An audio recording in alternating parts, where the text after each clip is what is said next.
Hello दोस्तों, welcome back to my YouTube channel Shams English grammar classes में। तो चलिए आज मैं आप लोगों को पढ़ाऊंगा कि प्रेजेंट परफेक्ट टेंस किसे कहते हैं। ठीक है, आप लोगों को मैंने पहले वाले वीडियो में सिंपल प्रेजेंट टेंस यानी प्रेजेंट इंडेफिनिट और प्रेजेंट कंटीन्यूअस टेंस के बारे में जानकारी दी, लेकिन इस वीडियो में हम लोग सीखेंगे कि प्रेजेंट परफेक्ट टेंस कैसे बनाया जाता है। तो चलिए दोस्तों, हम बात करते हैं प्रेजेंट परफेक्ट टेंस की। तो इस टेंस की पहचान होती है चुका है, चुकी है, या है, ये है इत्यादि इसकी पहचान होती है। ठीक है, और इस टेंस का प्रयोग ऐसे कार्यों के लिए होता है जो अभी अभी समाप्त हुए हैं। ठीक, तो चलिए हम लोग कैसे सेंटेंस बनेगा इस चीज़ को देखते हैं। देखिए, मैंने आप लोगों को कुछ खास चीज़ें यहाँ पर दे रखी है। आई, वी, यू, दे, इसके साथ आपको हैव का प्रयोग करना होगा। और जहाँ पर ही, शी, इट या एनी नेम, यानी अगर कोई नाम आ जाए और वो नाम सिंगुलर हो तो आपको उसके साथ हैज का प्रयोग करना होगा। ठीक है, चलिए हम देखते हैं इस रूल के आधार पर सेंटेंस कैसे बनता है। इसको जैसे एग्जांपल के लिए हम देखते हैं, मैं खा चुका हूँ, यानी मेरा खाने का काम समाप्त हो चुका है। मैं खा चुका हूँ। कैसे बनाएंगे इसको? सबसे पहले मैं की अंग्रेजी क्या होती है? आई दे दिए, और आई के साथ क्या लगता है? हैव। यहाँ पर मैंने आई दिया, आई के साथ हैव, या नियम से क्या लेंगे हम, रूल से हैव ले लेंगे। आई हैव कर दिए। याद रखिएगा दोस्तों कि परफेक्ट टेंस में वर्ब थ्री का प्रयोग किया जाता है। यहाँ पर हमारा वर्ब थ्री लिखा हुआ है, इसीलिए खाने की जो अंग्रेजी होगी इट का वर्ब थ्री यानी इटन। आई हैव इटन, मैं खा चुका हूँ। आई हैव इटन, मैं खा चुका हूँ। दूसरा एग्जाम्पल, मैंने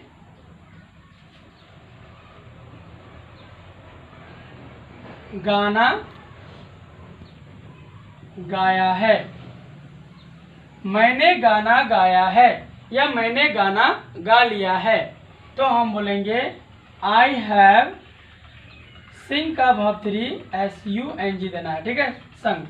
आई हैव संग, क्या गाए हैं आप? तो गाना गाए हैं, अ सॉन्ग। मैंने गाना गाया है, ये गाया है, तो यहाँ गाया हमारा ये वर्ब है हिंदी में, और ये हमारा जो गाना है ये है नाउन। मैंने गाना गाया है, तो मैंने हैव, आई के साथ हैव संग अ सॉन्ग। ठीक, आई हैव संग अ सॉन्ग, मैंने गाना गाया है। अब दूसरा लेते हैं,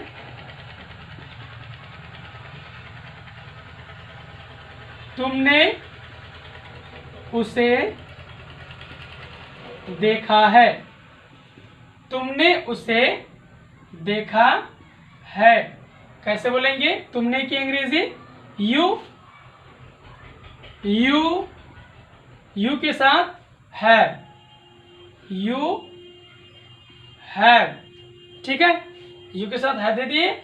उसके बाद यू हैव, तुमने देखा, तुमने उसे देखा है, यू हैव सीन। तुमने देखा है किसे? उसे, तो ये ऑब्जेक्ट है, यू हैव सीन हिम, तुमने उसे देखा है। समझ गए? मुझे लगता है कि आप लोगों को काफी हद तक ये बातें समझ में आ गई होगी। अगर आई है, यू है या दे रहेगा तो हमको हैव लगाना है। चलिए दे पर देखते हैं कैसे बनता है। वह लोग आ चुके हैं, वह लोग आ चुके हैं। वह लोगों की अंग्रेजी दे के साथ हैव, और आने की अंग्रेजी कम, वर्ब थ्री भी कम ही होता है। दे हैव कम, वह लोग आ चुके हैं या वह लोग आ गए हैं। ठीक है, तो चलिए दोस्तों और भी कुछ एग्जांपल्स को देखते हैं। इसको हम मिटा देते हैं।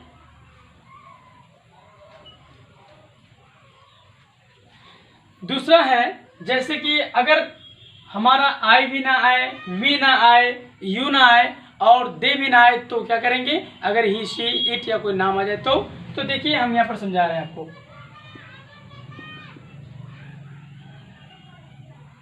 वह मर चुकी है, वह मर चुकी है, बोलेंगे शी। वो की अंग्रेजी शी, लड़की है इसीलिए शी सब्जेक्ट, शी के बाद हैज, है ना, शी हैज। डाई मतलब होता है मरना, इसमें डी लगा देंगे, वर्ब 3 हो जाएगा। शी हैज डाइड, वह मर चुकी है।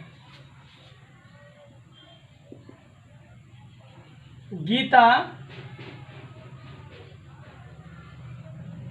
जा चुकी है,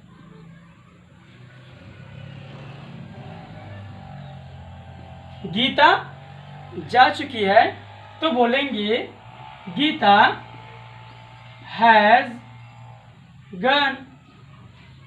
यहां पर हैज इसलिए लगा क्योंकि गीता हमारा, ये जो सब्जेक्ट है गीता, गीता थर्ड पर्सन है और ये सिंगुलर है। जब नाम हमारा सिंगुलर होगा तो हमें हैज का ही प्रयोग करना होगा। अब चलिए देखते हैं कि नाम प्लूरल होने पर क्या होता है। ठीक, तो क्या आप लोगों को ये समझ में आ गया? कमेंट में मुझे जरूर बताइएगा।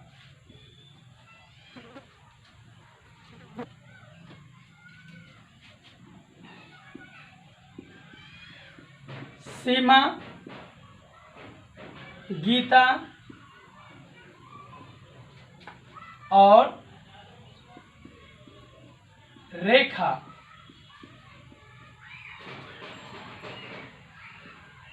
जा चुकी हैं।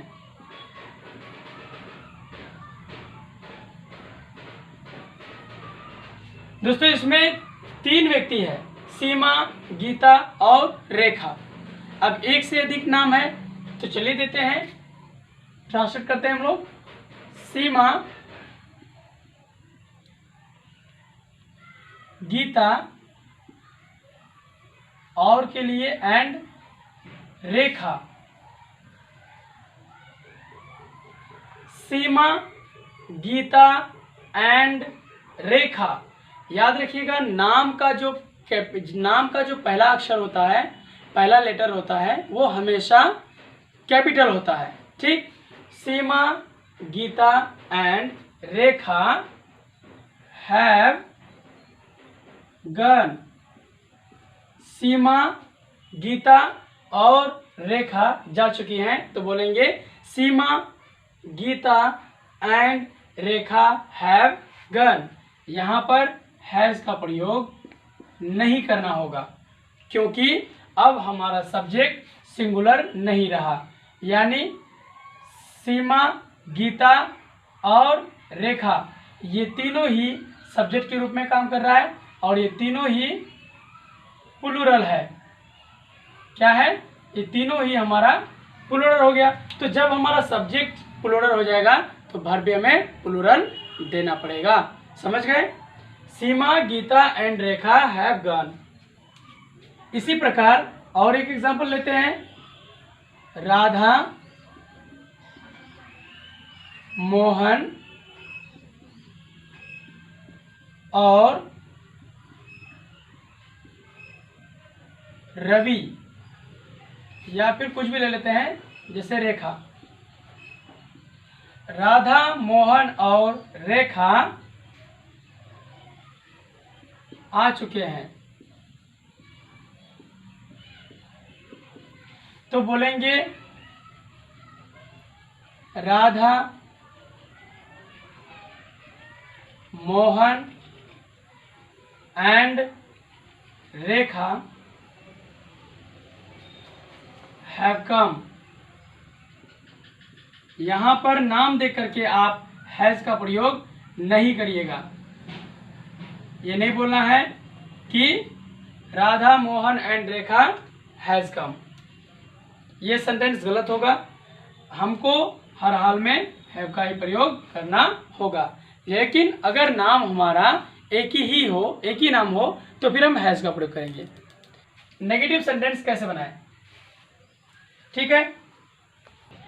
तो जैसे कि हम लोगों ने अफर्मेटिव सेंटेंस को देखा, अब चलिए नेगेटिव सेंटेंस कैसे बनाएं। तो कुछ नहीं करना है दोस्तों, आपको सिर्फ और सिर्फ नॉट का प्रयोग करना है, या नॉट लगा देने से आपका सेंटेंस नेगेटिव बन जाएगा। जैसे एग्जांपल लेते हैं, मैंने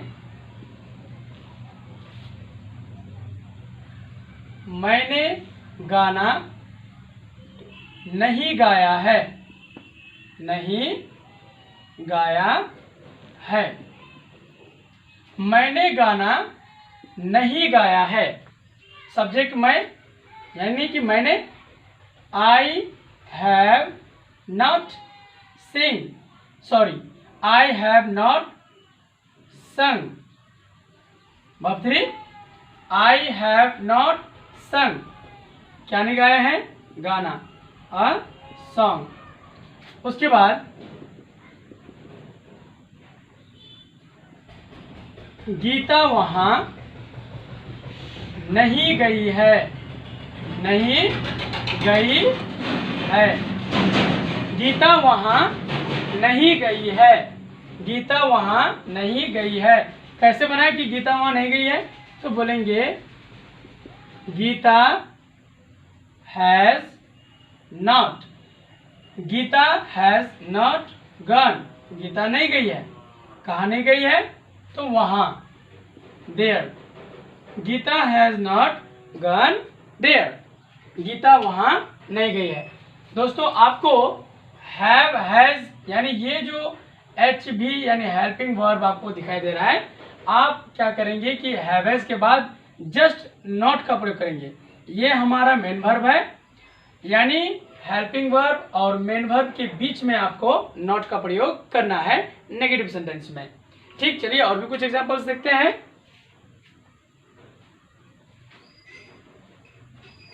अब जैसे मैंने प्यार नहीं किया है, कैसे बोलेंगे, मैंने, मान लीजिए कहते हैं मैंने तुमसे प्यार नहीं किया है, नहीं किया है। मैंने तुमसे प्यार नहीं किया है, तो बोलेंगे I have not loved, love का verb 3, I have not loved you, मैंने तुमसे प्यार नहीं किया है। हैव और लव्ड यानी एच भी और एम भी के बीच में होगा हमारा ये नॉट। ठीक, ये हमारा हो गया सब्जेक्ट और ये हो गया object. I have not loved you. उसी तरह आप और एक देख लीजिए एग्जांपल, गीता स्कूल नहीं गई है, गीता स्कूल नहीं गई है। तो Geeta has not, Geeta has not gone to school, Geeta has not gone to school, Geeta school नहीं गई है, V3 और ये हमारा हो गया एच भी, ये एम भी में V3 है और ये नॉट जो है हमारा मेन वर्ब के और हेल्पिंग वर्ब के बीच में होगा।